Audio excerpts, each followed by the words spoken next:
দর্শক আসসালামু আলাইকুম। এইমাত্র প্রজ্ঞাপন জারি, 2 ধাপে নবম জাতীয় বেতন স্কেল কার্যকরের পাশাপাশি পেনশন সুবিধা 100% মঞ্জুর ঘোষণা।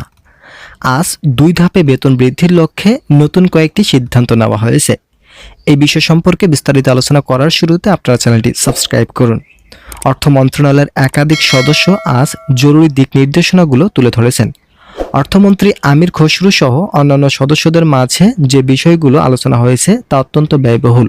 তারেক রহমান বলেন, যতটুকু বাজেট প্রয়োজন আমরা যথাযথ বাজেট সংশোধন করব। কেননা বাংলাদেশের সরকারি চাকরিজীবীরা দীর্ঘদিন থেকে বৈষম্যের শিকার হওয়ায় তাদের মাঝে অস্বাভাবিক পরিস্থিতি তৈরি হয়েছে, যা কোনোভাবেই মেনে নেওয়া সম্ভব নয়। যার ফলে ইতিমধ্যেই একাধিক সদস্যদের সঙ্গে জরুরি বৈঠক করার মাধ্যমে যে সিদ্ধান্তগুলো নেওয়া হয়েছে তা যুক্তিযুক্ত। তারেক রহমান বলেন, বাংলাদেশের 22 লক্ষ সরকারি চাকরিজীবীদের প্রত্যেকটি দাবি যথাযথভাবে বাস্তবায়ন করতে পরিকল্পনা উপদেষ্টার সঙ্গে আলোচনা করা হয়েছে। ইতিমধ্যে পরিকল্পনা উপদেষ্টা বলছেন, আমরা সকল দাবি বাস্তবায়ন এখন করতে সক্ষম নই, কেননা এই বেতন স্কেল বাস্তবায়ন করার মাধ্যমে সকল দাবি পূরণ করা সম্ভব হলেও বর্তমান যুগে অর্থনৈতিক পরিস্থিতি অস্বাভাবিক আকার ধারণ করছে। যারা নিম্ন গ্রেডের কর্মচারী আছেন তাদের অর্থনৈতিক অবস্থা বর্তমান সময় খুব একটা স্বাভাবিক নয়। তাই তাদের স্বাভাবিক অবস্থায় ফিরিয়ে আনার লক্ষ্যে যে ধরনের পদক্ষেপগুলো নেওয়া প্রয়োজন সকল পদক্ষেপ নেওয়া হয়েছে।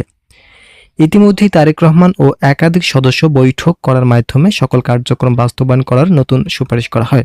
সংশ্লিষ্ট কর্তৃপক্ষের একাধিক সদস্য ও প্রধানমন্ত্রী নিজেই বেতন বৃদ্ধির লক্ষ্যে কাজ চালিয়ে যাচ্ছেন। তো বন্ধুরা, যারা এখনও আমাদের এই চ্যানেলের নতুন সদস্য আছেন তারা পরবর্তী আপডেট পেতে চ্যানেলটি সাবস্ক্রাইব করুন। অর্থমন্ত্রী আমির খসরু বলেন, সকল দাবি এখন বাস্তবায়ন না করা হলেও যারা সর্বশেষ গ্রেডের কর্মচারী থাকবেন তাদের দিক বিবেচনায় নিয়ে পেনশন সুবিধা 100% কার্যকর ঘোষণা করা হবে।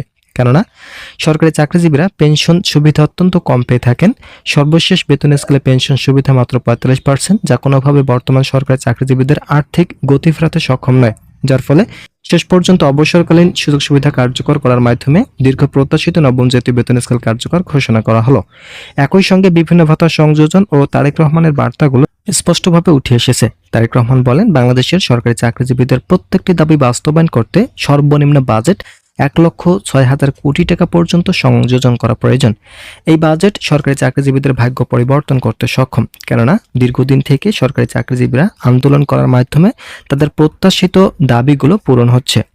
ইতিমধ্যেই সংশ্লিষ্ট কর্তৃপক্ষ সহ একাধিক সদস্যরা প্রধানমন্ত্রী তারেক রহমানের কাছে স্মারকলিপি জমা দিয়েছেন। এই স্মারকলিপি অনুযায়ী সিলেকশন গ্রেড ও টাইম স্কেল পুনরায় চালু করার মাধ্যমে দ্রুত পদোন্নতির বিষয়গুলো কার্যকর আসবে। একই সঙ্গে গ্রেড ভিত্তিক নতুন তালিকা প্রস্তুতির বিষয়গুলো স্মারকলিপিতে যথাযথভাবে উল্লেখ করা হয়েছে। তো বন্ধুরা, ভিডিওটির এই মুহূর্ত পর্যন্ত এসেও যারা চ্যানেলটি সাবস্ক্রাইব করেনি তারা অবশ্যই সাবস্ক্রাইব করুন।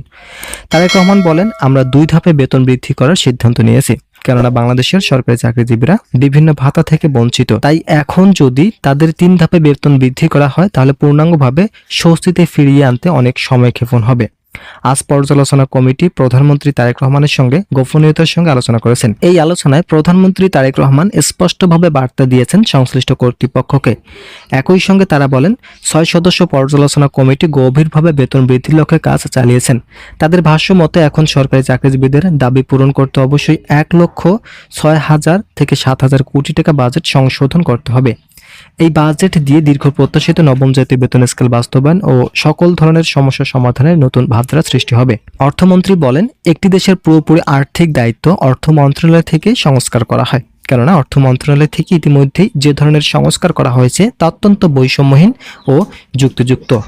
বাংলাদেশের সরকারি চাকরিজীবীদের মাঝে ইতিমধ্যে ব্যাপক অস্বস্তিকর পরিস্থিতি তৈরি হলেও শেষ পর্যন্ত প্রধানমন্ত্রী তার জরুরি পদক্ষেপ থাকায় নবম জাতীয় বেতন স্কেল কার্যকর ঘোষণা এলো। একই সঙ্গে তারেক রহমান ইতিবাচক সিদ্ধান্তগুলো বাংলাদেশের দীর্ঘ প্রত্যাশিত দাবি পূরণ করতে সক্ষম বলে আখ্যায়িত করেছেন অর্থনীতিবিদ সহ অনেকেই। ভিডিওটি শেষ করার পূর্বে যারা এখনও আমাদের এই চ্যানেলের নতুন সদস্য আছেন তারা পরবর্তী আপডেট পেতে চ্যানেলটি সাবস্ক্রাইব করে আমাদের সঙ্গেই থাকুন।